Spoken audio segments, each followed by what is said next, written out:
students, I hope that you might have watched the previous videos, the previous two videos. Now, in last two videos of chapter number 1, we studied about working of a computer and input devices of a computer. Okay, we have seen various input devices of a computer, and we have seen that how the computer works. Now further we are going to see the next point of our chapter 1. That one is the CPU. Now as I told that here from your class there is no one who don't know CPU. Everyone have seen the CPU. So what is the CPU? CPU is a box which can be called as a cabinet. As we have a cupboard to our table or at our home we have a cupboard. It can be called as a cabinet. So as we keep books inside a cabinet, we keep our clothing and other material as well in a cabinet, means in a cupboard. So here CPU works. CPU is not a cabinet, but CPU works as a cabinet because it has many different parts built inside it.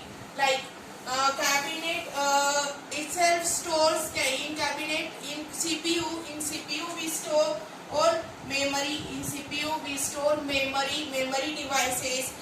There are different kind of buses and different kind of cables are connected inside a CPU, are built inside a CPU. So it is called as a cabinet. Now how does your CPU works, or what are the main parts of a CPU? So there are many parts of a CPU, but from that there are three main parts of CPU. There are three main parts of a CPU. The first part is ALU. Second one is register. Third one is CU, that is a control unit. Okay. Now what is ALU? What is register? What is CU? Control unit. So here ALU, as here you can see in image that control unit, and there is a control unit, there is a arithmetical logical unit. Even it is not in the figure, but here there is a register as well. This the register, control unit and arithmetical logical unit, all these three parts completely make one memory unit, and it is used for processing input and output. Now how does this works? How does every part works, that we will see. So here the first part, that is the ALU. How does the ALU works? So the full form of ALU is arithmetical logical unit. The full form of A is arithmetic, L is logical, and U stands for unit. Okay. Now what is the work of this ALU? So the full form itself says that it is used for doing something mathematical operations. Now what kind of mathematical are done with the help of this ALU? With the help of this ALU, we can do mathematical operation like addition, subtraction, multiplication and division. Okay. Now after this, again one type of operation is handled by this ALU. That one is the logical operations. Logical operations like greater than, equal to, less than, equal to, double equal to, okay, not equal to. These are the types of logical operations that are handled by the ALU. So arithmetical operation, so ALU is used for calculation of mathematical as well as logical operation in the CPU. It is used for doing mathematical and logical operation internally inside CPU. Then after ALU, next comes register. It is not shown in the figure, but there is a register. In PDF you will get to see it. I am going to send you the PDF of this textbook. I am sending you the PDF of this textbook with chapter 1. So in that you can see it. So next one is the register. Now what is the work of this register? Register, here first of all, register means there is not a book which is kept inside a CPU. Here register is type of a programmable chip or a program which is built inside your CPU. Which is built inside your CPU. The work of this register is used to control, is used to store your data temporarily for processing it. As when we studied working of a computer, at that time I told you that with the help of CPU we process data. So that processing is done inside CPU with the help of register. What does register do?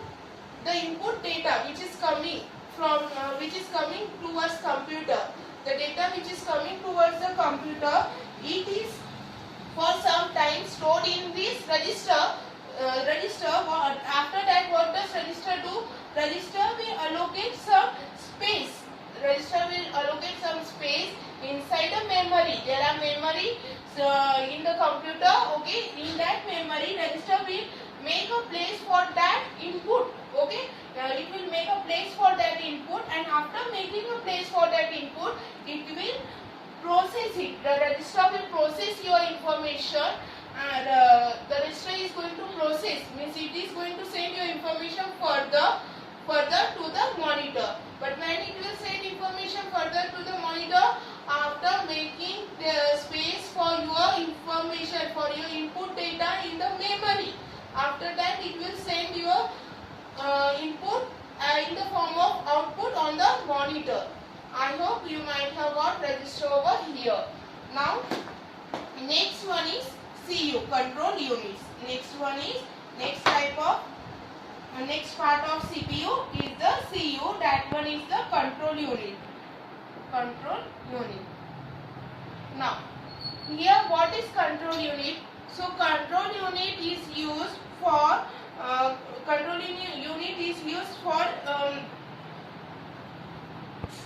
so the control unit is used for sending your data outside for controls for taking an input, as well as it controls the process of output, because it is the middleware between the CU, act as a middleware between your ALU and the register. It act as a middleware between ALU and a register. So what does control unit do? Control unit will listen to the instruction. Control unit will work on the instructions given to the computer by the user, and after that it will handle your data which is coming inside the computer and which is going outside the computer. So work of the CU, control unit, is used to control all the information, all type of information which is coming inside the computer in the form of input and going outside or displaying on the monitor in the form of output. All those things are handled by your control unit. Here we complete our third point. That one is the CPU. So now we completed our third point, that is the control unit of this chapter. Now we are going with the fourth point of our this chapter. That one is the output devices.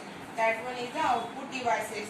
Now there are various types of output devices, like your monitor displays the output on a computer. From first point in this chapter we are studying that monitor displays the output. Monitor displays the output. So we are in detail we are going to learn the output device. That one is the monitor. Then second output device is a printer. The next type of output device is a plotter, and the last type of output device is a headphone. Now we will see all these output devices one by one. So going with our first output device, that one is the monitor. Now everyone have seen the monitor. The monitor is the common output device which is used for displaying output on the monitor. Okay, now output can be in any form. It can be in text form, or it can be in graphical form. Text form means any of the file on the computer, Word PowerPoint or any type of file can be called as a text file. And graphical output means videos, images, they are the form of graphical output. Okay, now how the output is displayed on the monitor, that is the question. Text is the output, graphics is the output. How it is displayed on the monitor? So first thing is that we should be aware of that monitor. In monitor, everything is built with the help of pixel. The text, the graphic is built with the help of pixel. The pixels are the small dots on the screen. Like in science you might have learned about the items, that the number of items, when they come together, they form a substance. Okay, in the same way, on a monitor there are number of pixels. When those pixels come together, it forms an image, or it forms one text. It forms a text. Like suppose I am typing on my monitor alphabet A. So what these dots do, they come together, they come near, and they form a text and a shape. Our alphabet is typed on a computer.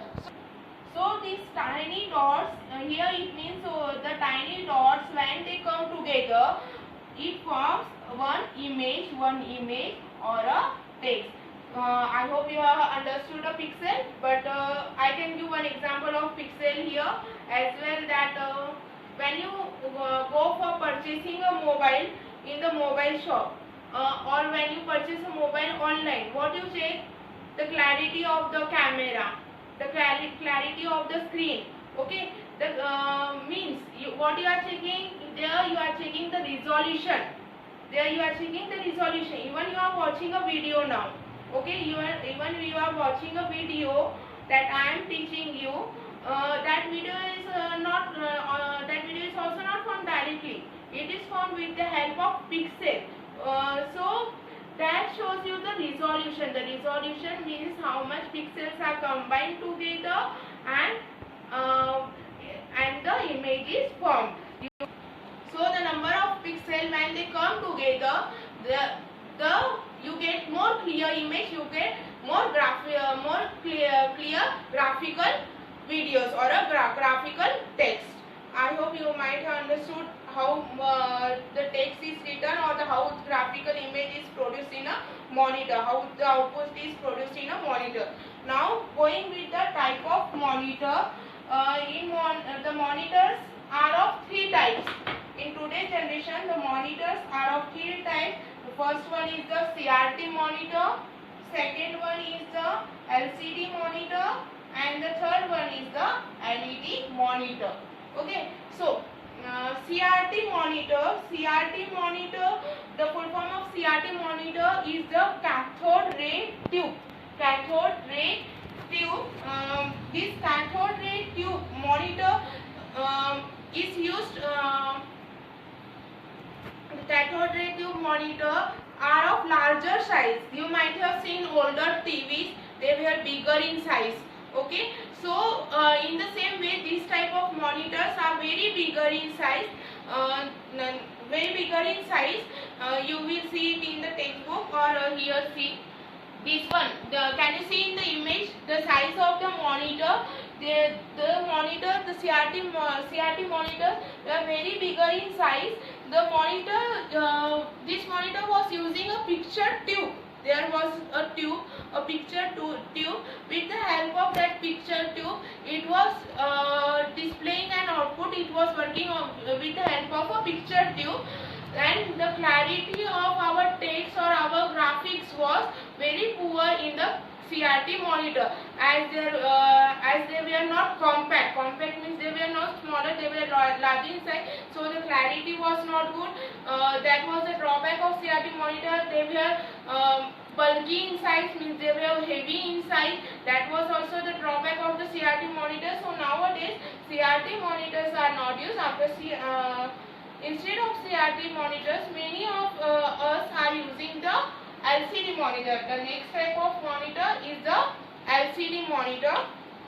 LCD stands for liquid crystal display. Now, we every time we use this LCD monitor. In our college we have in our school we have LCD monitor, liquid crystal display monitors. These types of monitor are very lighter in weight than the CRT monitor, and the resolution. I told you about the resolution, about the pixels, so I hope you might have understood that. So resolution or the clarity, the resolution based on the the clarity given by this type of monitor is very good. It gives very clear display on the monitor. Next type of monitor is LED monitor. Next type of monitor is LED monitor. So here in an image you can see the type of LED monitor. It is a monitor of HP company. So LED monitors are much lighter than the CRT and the LCD monitor, and the LED monitors displays the resolution of LED monitor is much more better than both the type of monitor, CRT and LCD. It gives us more clarity of the image, more visual effect than other two types of monitor on the screen. So LED monitors are more better than the last two monitors, and they are costlier than the CRT and LCD monitors. I hope here you all have understood the types of monitors.